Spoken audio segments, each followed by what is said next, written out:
Hi Flosstube, welcome back. My name is Jess. I am cross.stitch.jess here on Flosstube and over on Instagram. I'll put the things below because they're different awkwardly.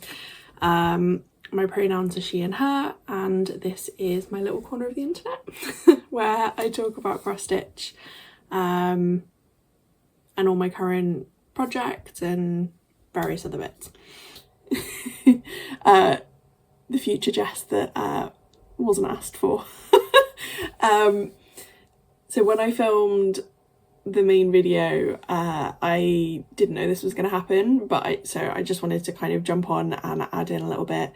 So the lovely Sophie, who is the genius behind Turtle Bay Stitches, the beautiful vinyl fronted project bags, and also the owner of Pink Scissors Fabric down in Bridgend, has just announced that she is merging her two businesses under a new name.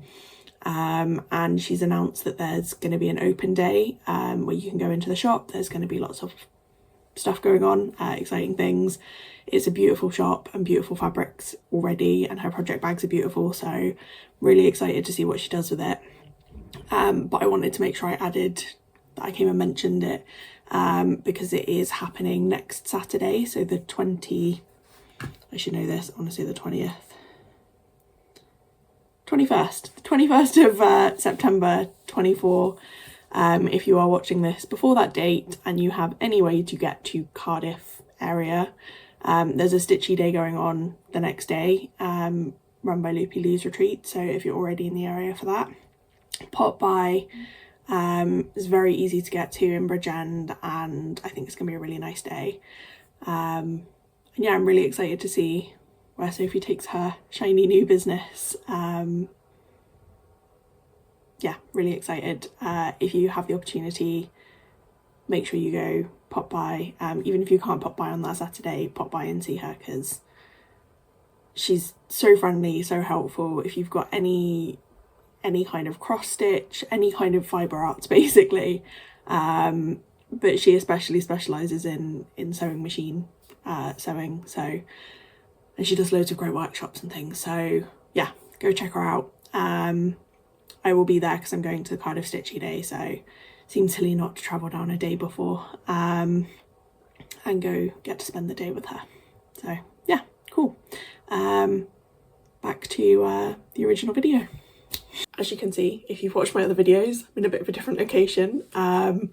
This is our spare room, so there's our spare bed behind me, and this is also my sort of office workspace.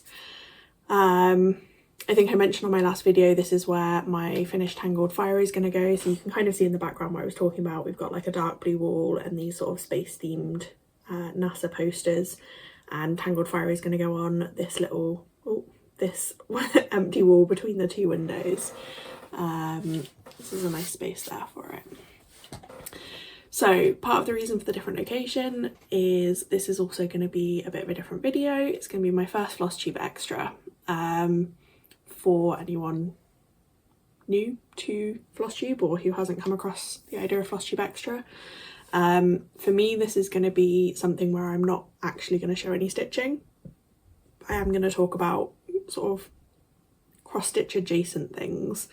So for example, this particular Flosstube extra is going to be about gifting and gifting handmade items.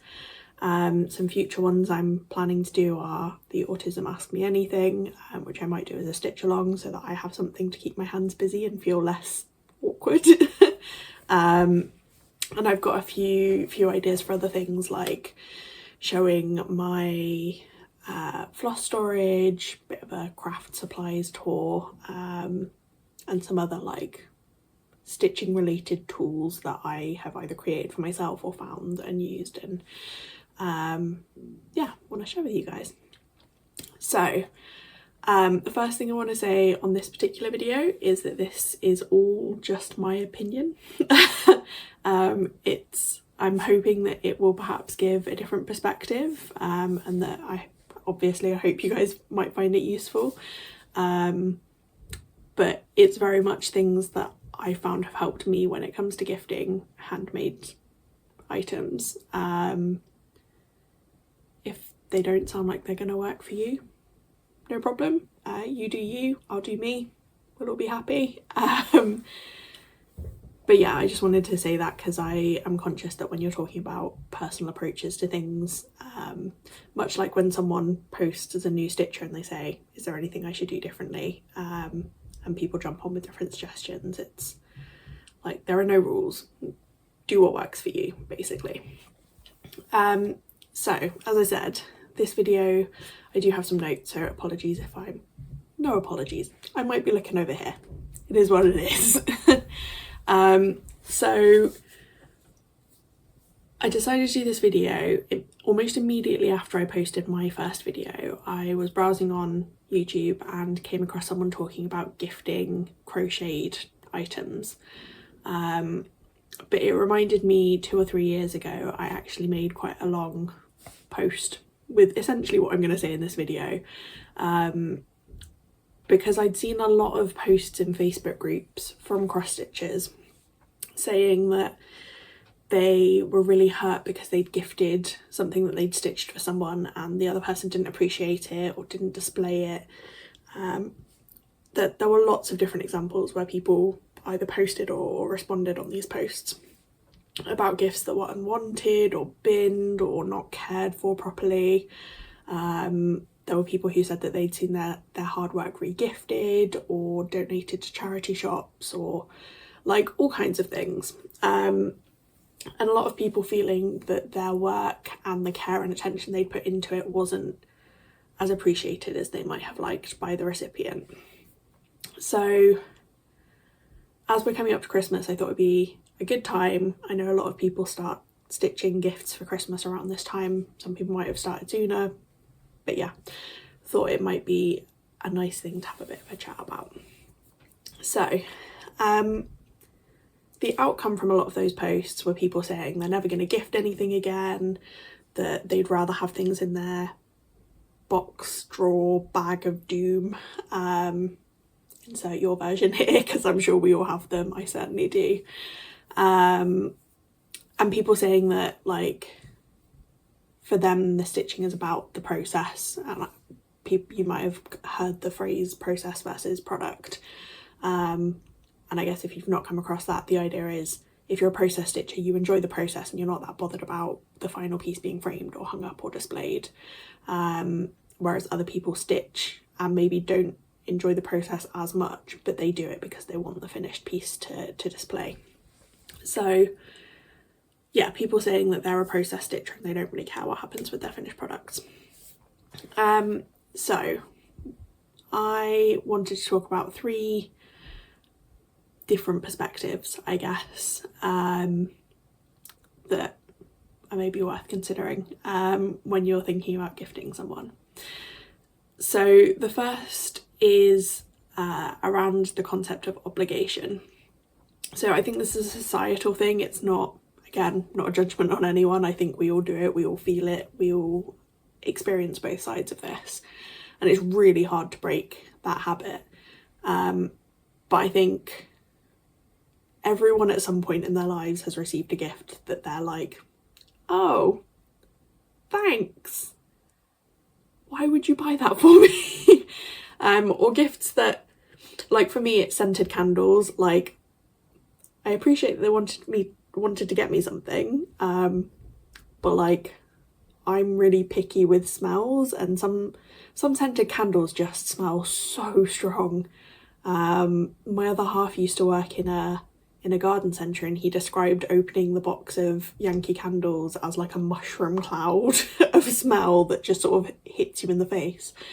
But we've all received stuff that we're not like super excited for, like it's inevitable. But I think a lot of the time when we gift things, when we're the giver, there's an element of expectation. Like, you hope that they like it, you hope that they're excited, you hope that they want to display it or treasure it or keep it forever. And I mean, from an autistic perspective, I know that can sometimes be really hard. Like, I know I get really anxious when I think people are expecting a certain reaction from me, and I either don't know what that reaction is, or I don't feel like it matches how I'm feeling, and therefore really struggle to not fake it, but like, I guess it's masking, and kind of satisfy that person's expectations whilst processing how I actually feel about this surprise thing that I've just opened. And I think there's definitely an obligation when receiving a gift to keep it, to display it, to retain it and use it and value it, even if it's something that we would never have chosen for ourselves and we perhaps wouldn't necessarily want to have.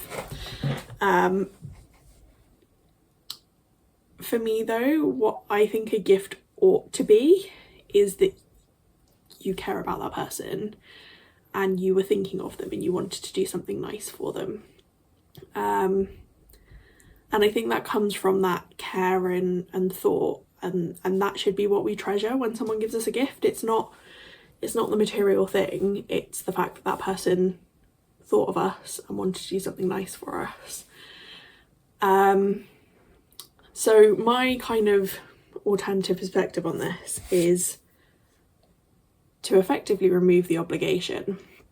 So when I make something for someone, if it's a surprise, if they aren't expecting it, they don't know what I've made for them, I try to include a note that like the wording changes. I don't have like a set template, like I'll kind of write it from in the moment how I'm feeling, whatever. But essentially a note that I chose this pattern and I stitched it thinking of them. And this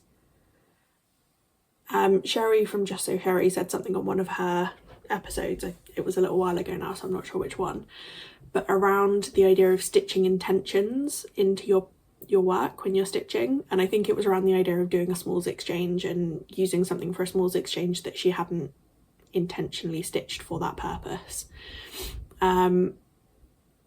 But that kind of really resonates with me. Like if I'm stitching something for someone, I feel like I'm stitching my love and care and good wishes for that person into the piece. So yeah, include a note saying, I hope you like this, I chose it, like I picked the pattern thinking of you, I stitched it thinking of you.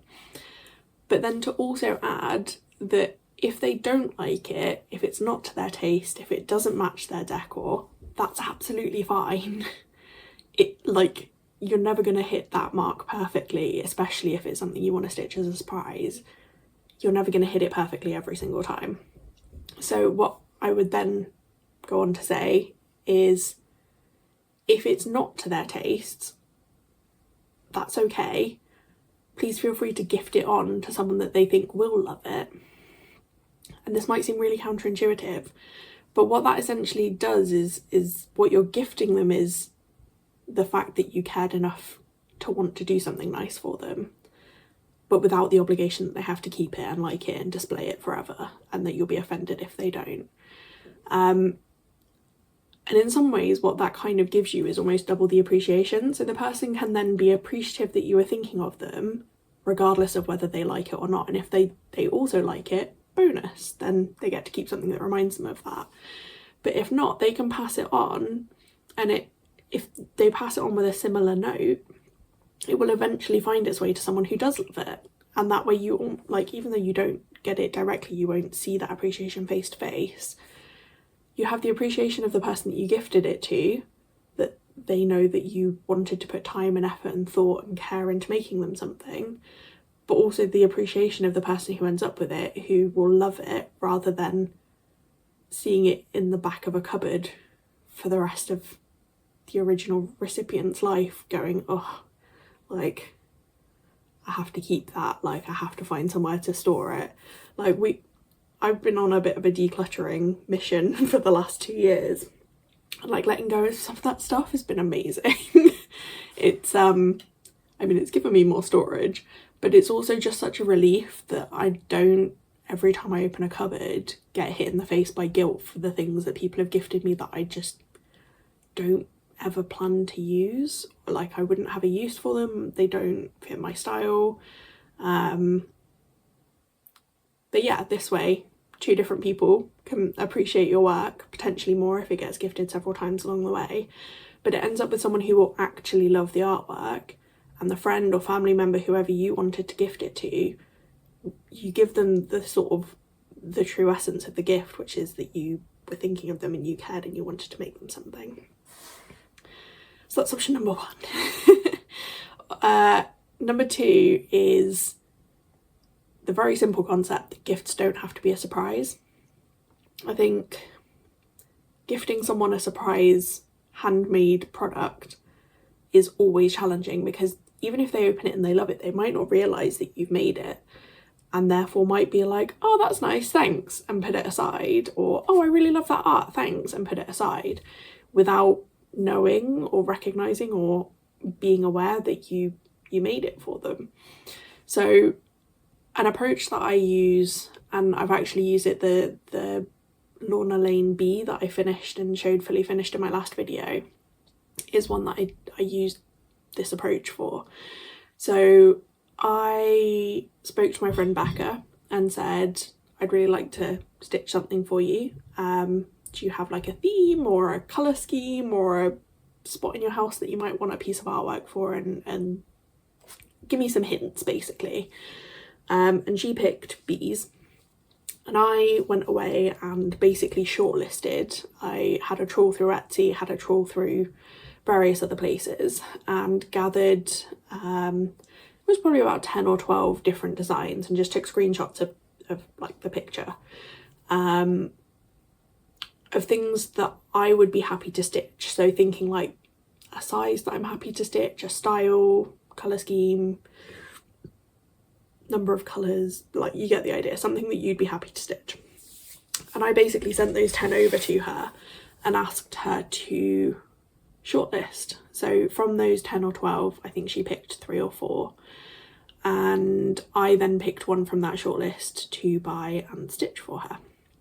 So benefits of this, it gives them a chance to say thank you, but no, like not everyone wants like fibre arts, like they're not to everyone's taste as a fundamental concept, and it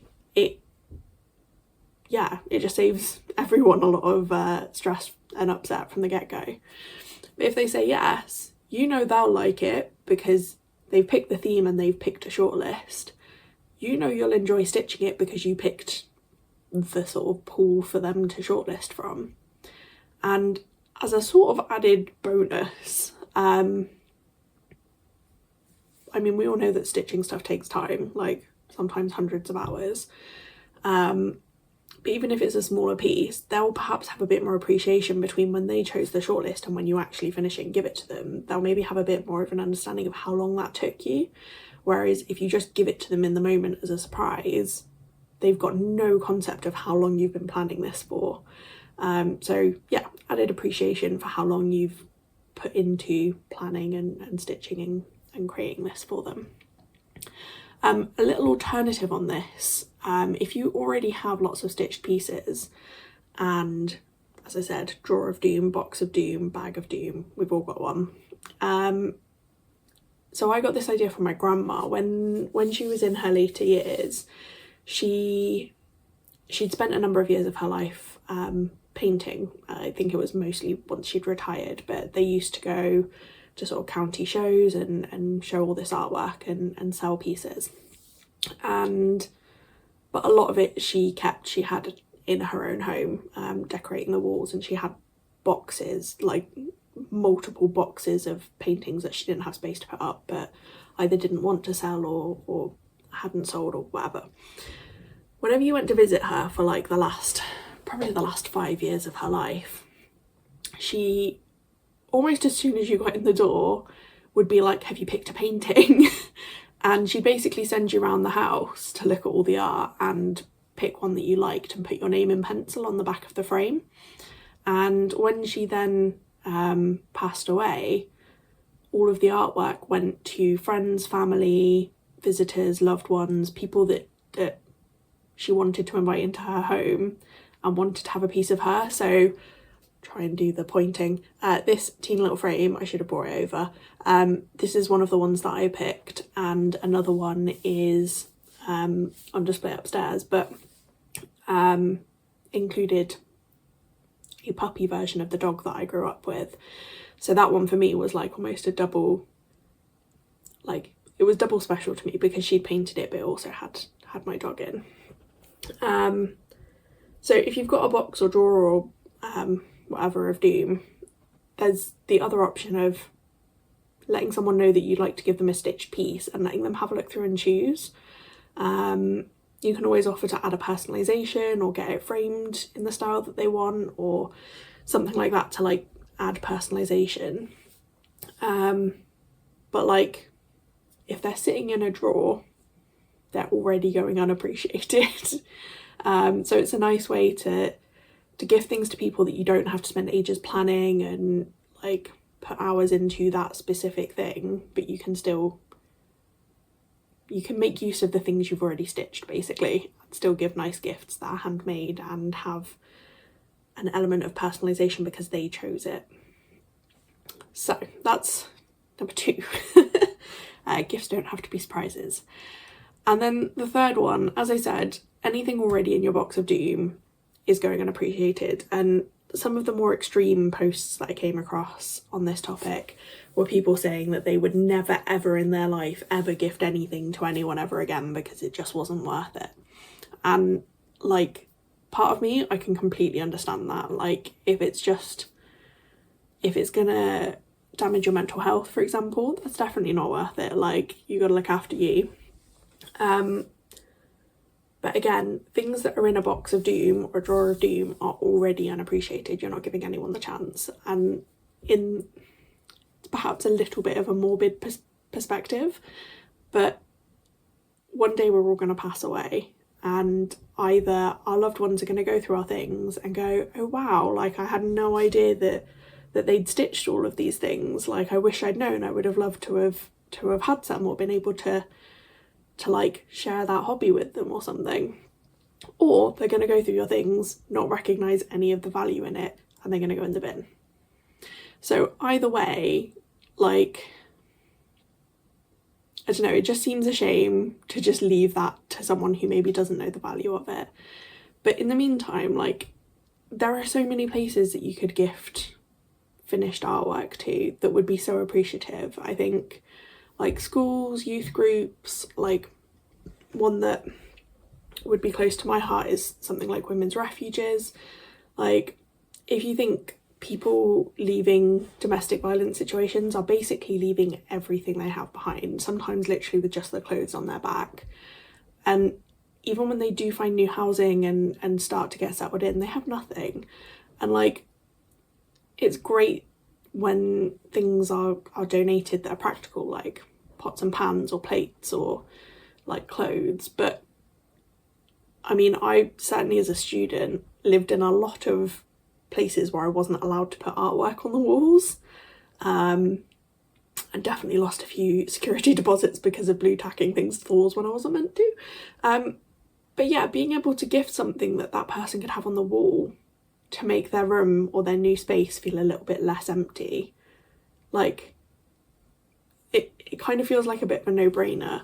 And the same for things like retirement homes or like elderly people who perhaps don't have any family. Like gifting something small at a time like Christmas when that person might not be receiving anything else. And the same gifting to maybe families or children who might not be in a position to afford to receive gifts or to get each other gifts. It just seems such a shame to have beautiful artwork that people have put hours of effort into, and maybe like again, if you're a process stitcher, like you've got your enjoyment out of it, you've enjoyed the process, you don't really care what happens to the finished product. But like, yeah, there are people out there who would appreciate it so much. And I think this also ties into the idea of cross-stitch found at charity shops. I quite often see posts of people saying that they've been to thrift shops or in the UK charity shops and come across cross-stitch, and people use the phrase like, I rescued this from the charity shop. And I totally get it. Like if you see art that you like and you want to buy it, like absolutely no one's stopping you. But I definitely think if I had cross-stitch, if I was more of a process stitcher, I think I'm probably a bit of both. But if I was purely a process stitcher and I didn't really care about what happened with my artwork, I would definitely consider donating it to charity shops, so that someone who perhaps can't afford their own artwork, or like full price, like from the artist artwork, has a chance to have something beautiful for their home. Like, I think that's a really valid use of time and cross stitching. And even if those people might not look at it and go, sorry, Alfie is determined to come and feature in a minute. Even if those people might not look at a finished piece and go, wow, like, that's really impressive, it must have taken hundreds of hours, or it must have cost lots of money, like, they might not have that level of appreciation if they're not into the same hobby. But they might look at it and go, wow, that's really inspiring, or that's really uplifting, or wow, that really makes this room feel like home rather than a white box or a hotel room. And I guess when it comes down to it, isn't that what making art is all about? Like, giving people the chance to appreciate it and be uplifted by it. Yeah. This ended up being longer than I intended, but thank you for listening. Thank you if you've stuck with me till the end. I hope it was interesting, I guess, and helpful, and I hope if you ever have those moments where you feel like someone hasn't appreciated your stitched work, I hope, or crochet or knitted or any other kind of handcrafted gifts, I hope it perhaps gives a different perspective and makes that a little bit less uncomfortable and upsetting. Alfie is determined to come sit. Oh, ow. Okay. Alfie says hi. And I'm gonna say bye. You gonna say hello? You're gonna hog the camera. Okay. So yeah, thank you. Thank you for joining me. I will probably be back in a few weeks with a stitching update. And yeah, see you all next time. Bye.